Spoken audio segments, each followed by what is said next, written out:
Hello everybody, my name is Maxim and I am from Codejig team. We are sure that in the nearest future your applications will become advanced, and this is why it is important to know how to create an overview page for your application.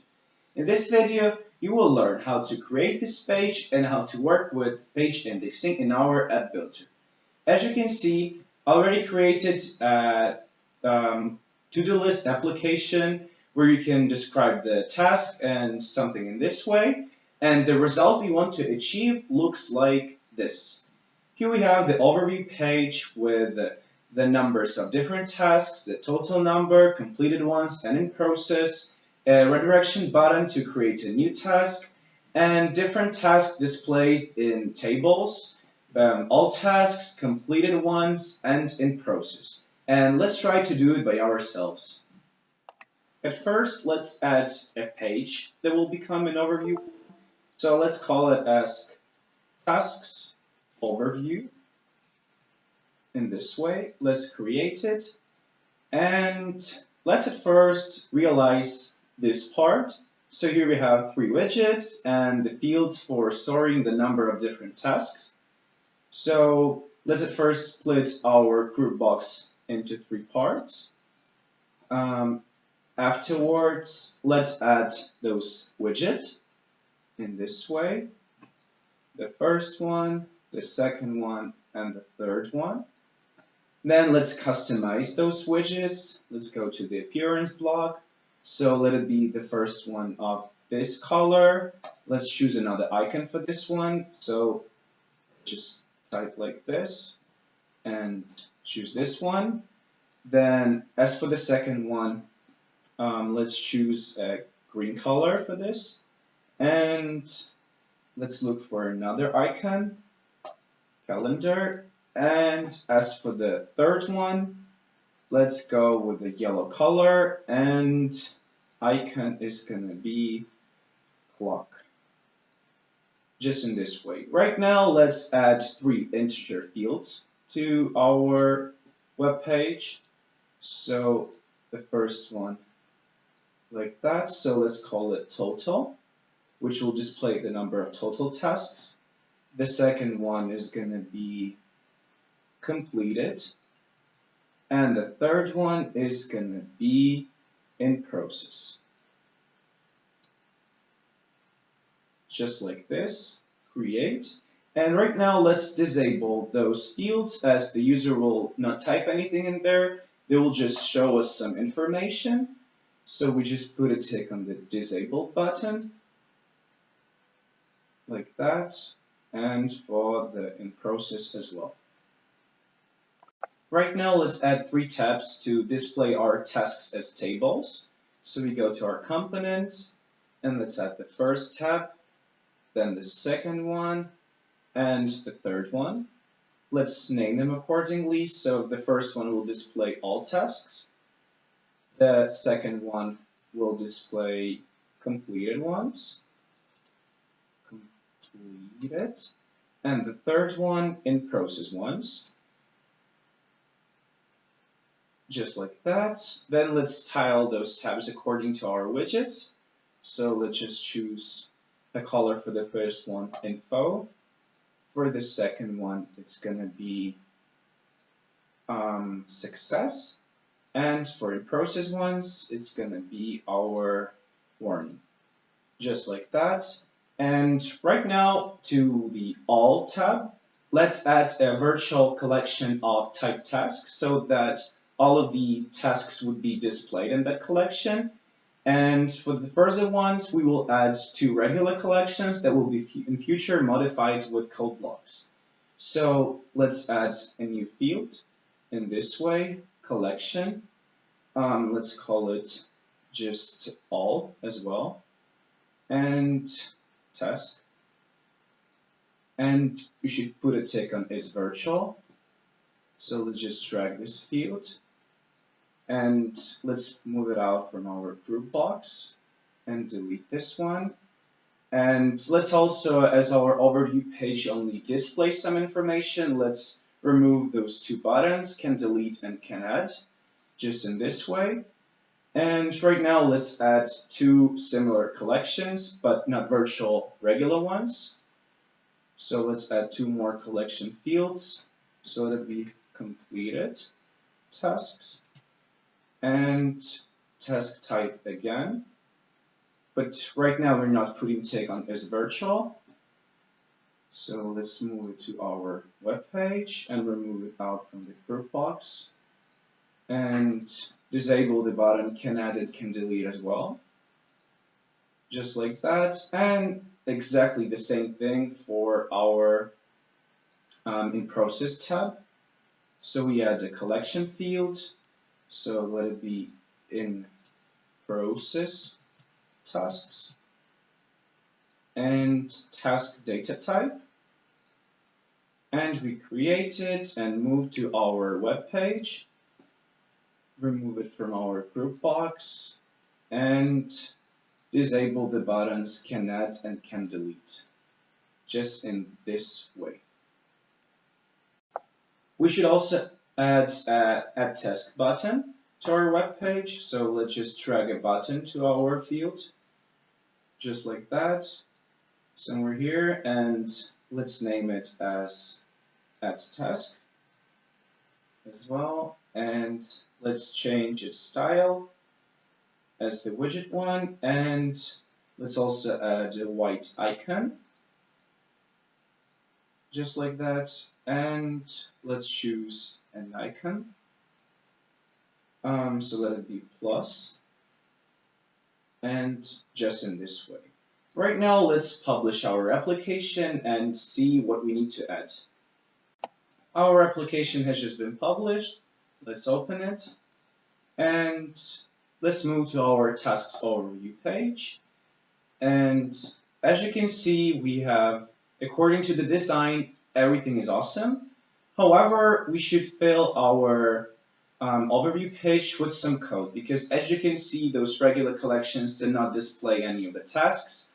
The add task button does not work, and those integer fields do not display anything as well. So let's move to our app builder, just in this way. And as we want everything to be displayed right when we load our page, let's add a load action to our overview page. Now save, load, create, and right now we are redirected to the code block editor. As most of the information that is on our overview page actually depends on whether the task is completed or in process, you can see those fields, tables, and let's at first get those two instances using fetch. So let's type our state, unfold it, and by pressing shift, let's select both of those instances. Just in this way, let's name them accordingly. So the first one is in process, and the second one is completed. And right now we're gonna group our tasks and divide them into two groups. The first one will have the completed state, and the second one will have the in process state. So at first we need to get a for loop, just in this way. And for each group, as we're gonna have two groups. And right now let's use one of the queries block called group and aggregate. In the first part of it, we should indicate the data type we're going to be streaming through. So in our case, it is task, just like that. And we should also get our stream block at first, as we're going to be streaming through the task. And let's name the variable to do inside our task data type. And the second part is we should indicate the condition that we're going to be grouping by. So let's go to our to-do variable. And as we're going to be grouping by state, let's just select it and connect it to our group by. And we also should indicate the aggregate parameter. So at first, let's just drag it in here in this way. And also should drag this block from the queries ones. And as we're going to need count, we remain it like that. And we also need to indicate what we're going to count. So in our case, it is our to-do. So we just paste to do in here, and let's name it as amount. And we just got two groups, and for each group we counted the amount of elements. And right now let's set those aggregation values to our fields, the completed one and in process. So let's at first add an if block to check if the group we're looping through right now, its state is completed. So let's get the state of this. Let's show group variable and get a state just in this way. And let's also add a comparison block to check if the group state is our completed. So let's get completed variable, drag it in here. And if it's completed, we set to our completed tasks, to our completed integer fields, the amount of this group. So let's get it one more time, just in this way. And let's just drag it in here. And let's also check whether the group is in process. So if the group is in process, we will do the exact same thing, but so duplicate, because it's almost the same block, just in this way, and just change from completed to in process. So let's get our in process variable just in this way, and let's set our our in process tasks field to our group amount. So let's show a group variable and let's get it just in this way. So we just set those two fields, the values of the amount of different tasks, and right now let's just fill our tables. So to do this, we're going to use again our queries block.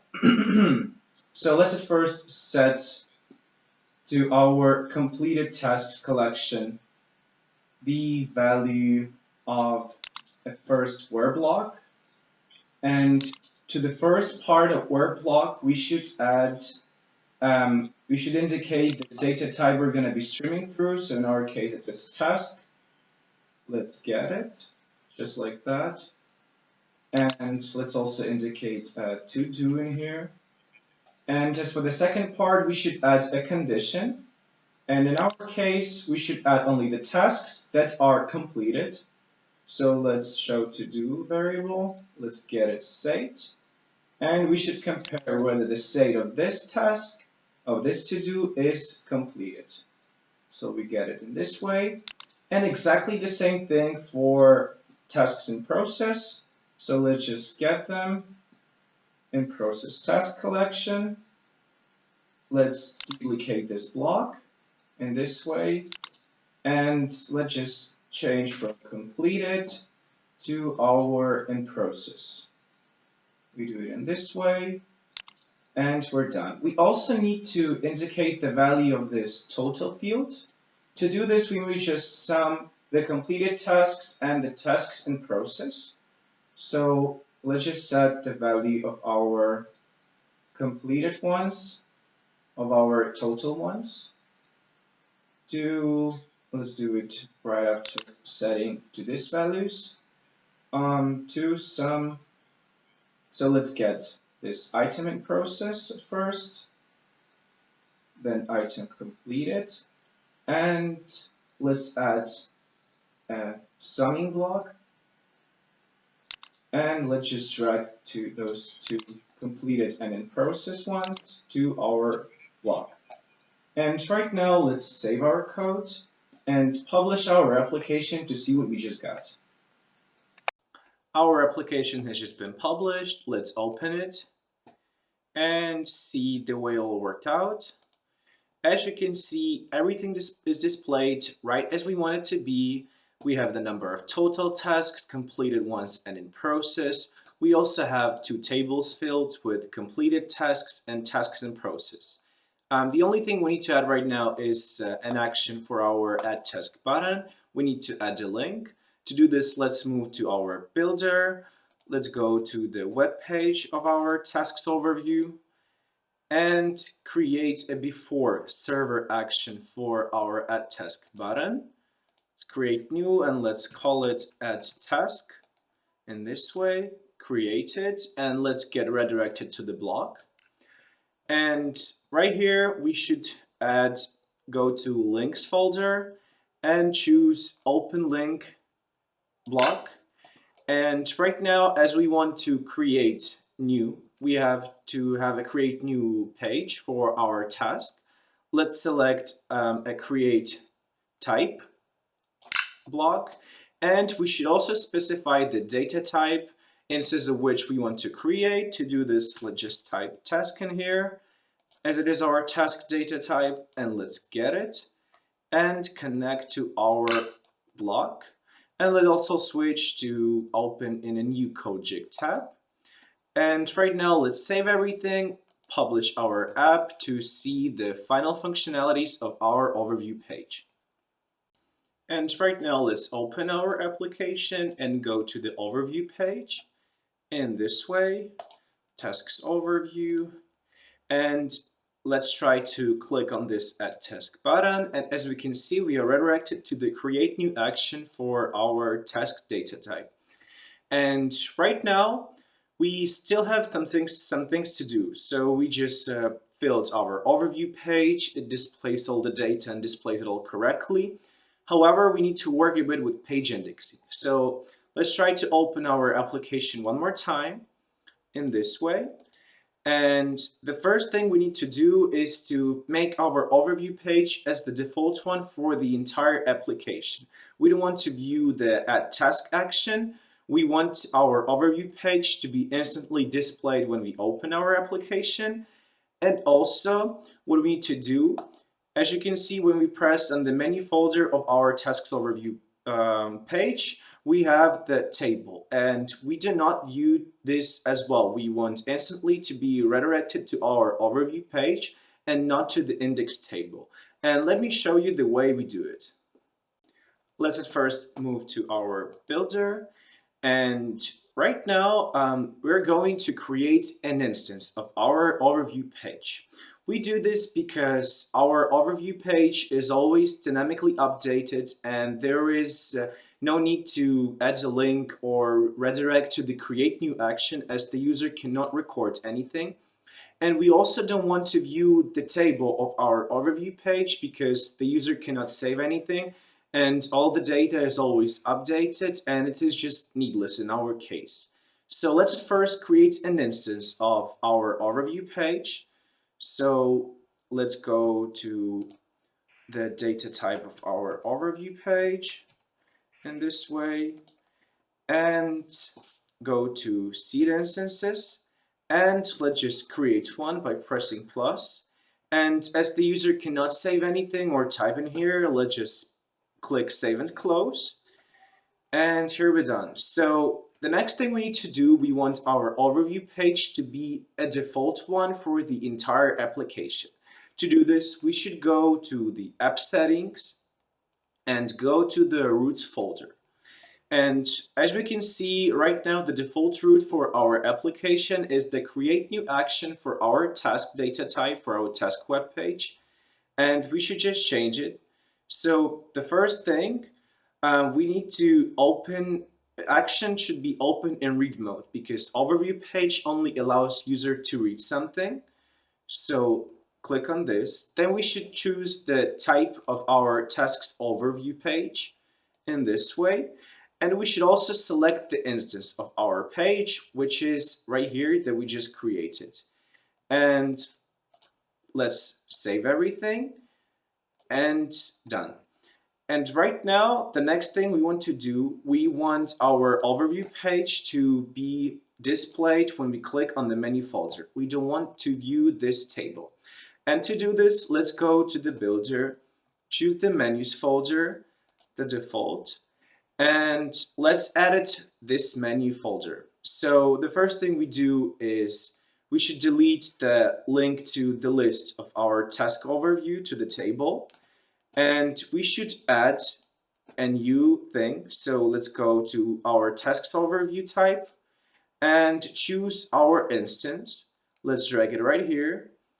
And right now, let's basically change the text for our instance. It's gonna be tasks overview in this way.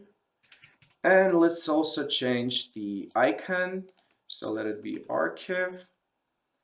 And we're done. So let's save our progress and see the results that we just got. After publishing, let's open our application and let's see the results that we just got. So as you can see, when we just open our application, we have our overview page displayed. And right now, let's check if the menu folder works. Let's try to click on it. And as you can see, it all worked out as well. And the next thing we want to do, we do not actually want to view the toolbar because the user cannot save anything, cannot update anything. And to do this, let's move to the builder again, go to our web pages and choose our tasks overview one. And right here, basically click on this settings button and remove tick from show toolbar. Let's close, save our web page, and let's publish our app again to see the final result of our overview page with all of the functionalities and links. Let's open our app in this way. And as you can see, the toolbar is removed. And today we filled our overview page on a load action with different information. Then we changed all of the indexes and other links to our page. So it is open in our menu folder. We have our overview page displayed by default for the entire application. And as you may have seen, it is not that difficult to create a worthy overview page in our app builder. This is all for today. I hope this video was really helpful for you, and please do not hesitate to contact us for some extra support if you need it. Bye.